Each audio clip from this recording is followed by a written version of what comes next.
श्री स्वामी समर्थ. जयशंकर. आपण रोज आपल्या सेवेमध्ये स्तोत्र मंत्र हे पठण करत असतो. पण ह्या स्तोत्र आणि मंत्र पठण करण्याने काय होतं तर यातील प्रत्येक शब्द निशब्द, प्रत्येक उच्चार आपल्या शरीरावर परिणाम करत असतात, आपल्या मनावर परिणाम करत असतात. आपल्या शरीरातील, आपल्या मनातील नकारात्मक ऊर्जा बाहेर काढण्यासाठी, तसेच आपल्या घरातील नकारात्मक ऊर्जा बाहेर काढण्यासाठी या स्तोत्रांचा आणि मंत्रांचा उपयोग नक्कीच होत असतो. यातील प्रत्येक शब्द निशब्द, उच्चार आणि उच्चार आपलं मन प्रसन्न करत असतात, आपल्या मनातील नकारात्मक ऊर्जा बाहेर काढत असतात. आणि साहजिकच या मंत्र आणि स्तोत्राच्या पठणाने आपल्या घरातील वातावरण प्रसन्न होत असतं. यातीलच एक स्तोत्र आहे, ते म्हणजे रामरक्षा स्तोत्र. मुळातच याच्या नावातच याचा अर्थ आहे रामरक्षा. हो, हे स्तोत्र पठण केल्याने आपल्या घरातील आजारी व्यक्ती असतील किंवा आपल्या घरात आपली मुलं सतत आजारी पडत असतील तर ह्या रामरक्षा स्तोत्राच्या पठणाने आपल्या घरातील आजारपण दूर होण्यास मदत होते. रामरक्षा स्वतः रामराया आपली रक्षा करत असतात या स्तोत्राच्या पठणाने. या स्तोत्राच्या पठणाच्या वेळी आपण जर अगरबत्ती लावून हे पठण केलं तर ती जी विभूती साचते ती जर आपण स्वतः आपल्या घरातील आजारी व्यक्तींना, आपल्या मुलांना लावली तर आजारपणातूनही मुक्तता होते आणि नजरदोषेतूनही मुक्तता होते. इतकं प्रभावी हे रामरक्षा स्तोत्र आहे. त्यामुळेच हे रामरक्षा स्तोत्र प्रत्येकाने पठण करावं. जर नसेल जमत तर नक्कीच आपल्या घरात हे पठण आपण मोबाईलवर नक्कीच लावू शकतो. नाही आपल्याला पठण करायला जमलं तर श्रवण मात्र नक्कीच करावं. आपण काम करता करताही रामरक्षा स्तोत्र हे ऐकू शकतो आणि त्या शब्दाच्या लहरीने आपल्या घरातील वातावरण अगदी सकारात्मक ऊर्जेने भरून निघेल. त्यामुळेच रामरक्षा स्तोत्र पठण करा किंवा मग श्रवण करा. अत्यंत प्रभावी असं हे स्तोत्र आहे. दुसरं आहे ते म्हणजे गणपती अथर्वशीर्ष. या स्तोत्राचा सगळ्यात महत्त्वाचा फायदा म्हणजे आपल्या मुलांची एकाग्रता वाढण्यासाठी याचा खूप चांगला उपयोग होत असतो. आपल्या मुलांना गणपती अथर्वशीर्ष म्हणायची सवय लावा. तसेच जर सतत चिडचिड होत असेल तर हे गणपती अथर्वशीर्ष पठण करा किंवा हे श्रवण करा.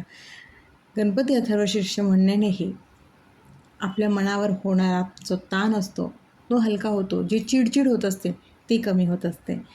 त्यामुळेच आणि मुळातच आपल्या मुलांना गणपती अथर्वशीर्ष म्हणायची सवय लावावी. त्यांच्या बुद्धिमत्तेत तर वाढ होतेच, पण त्यांची वाचाही शुद्ध होत असते. त्यानंतर आहे ते म्हणजे हनुमान चालीसा. हनुमान चालीसा पठण किंवा श्रवण केल्याने आपल्याला मानसिक शांतता मिळते. आपल्या आयुष्यात येणारे अनेक अडथळे दूर होतात. या हनुमान चालीसाच्या पठणाने आपला आत्मविश्वास वाढतो आणि अनामिक भीती नाहीशी होते. आपलं आरोग्य सुधारतं आणि साहजिकच आपल्या आर्थिक आणि कौटुंबिक समस्या असतील त्याही हळूहळू दूर होत असतात.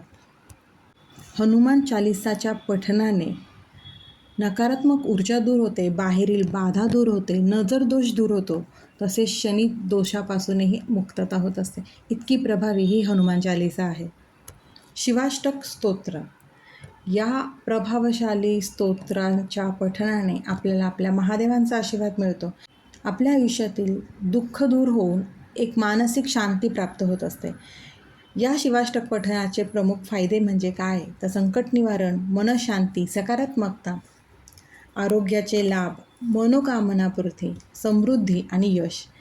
महादेव खरं तर खूप भोळे सांब आहेत. त्यांच्या ह्या शिवाष्टक म्हणजेच भगवान शंकराच्या स्तुतीसाठी गायलेलं हे प्रभावी असं स्तोत्र आहे. महादेवाची जर आपण स्तुती करत आहोत ह्या स्तोत्राच्या पठणाने तर महादेव नक्कीच प्रसन्न होऊन आपल्या इच्छा पूर्ण करतात.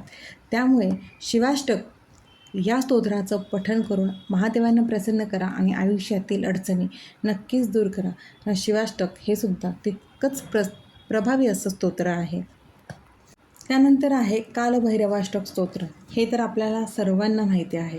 कालभैरवाष्टक स्तोत्र पठण केल्याने, ऐकल्याने आपल्या घरातील नकारात्मक ऊर्जा, दारिद्र्य नष्ट होत असते. आपल्या जीवनातील सर्व प्रकारची भीती नष्ट होत असते. अत्यंत संकटसमयी पठण केले जाणारे हे प्रभावी असे स्तोत्र मानले गेलेले आहे. भय, नकारात्मकतेचा नाश, वाईट शक्ती, नजरदोष, अज्ञात, भीती ह्या सर्व गोष्टी कालभैरवाष्टकाच्या पठणाने दूर होत असतात. आयुष्यात येणाऱ्या अनेक अडचणी, अचानक येणारी संकटं, आर्थिक संकटं दूर होण्यास मदत होत असते. कालभैरवाष्टकच्या पठणाने ग्रहदोष दूर होतात. कुठल्याच नवग्रहाचे दोष लागत नाही. शत्रूपासनं रक्षण होते.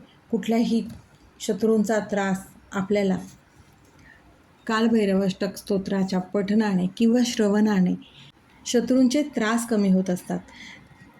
त्यामुळेच या कालभैरवाष्टकाचा पाठ करावा. ह्याच्यामुळे एक मनाला असीम शांतता मिळते.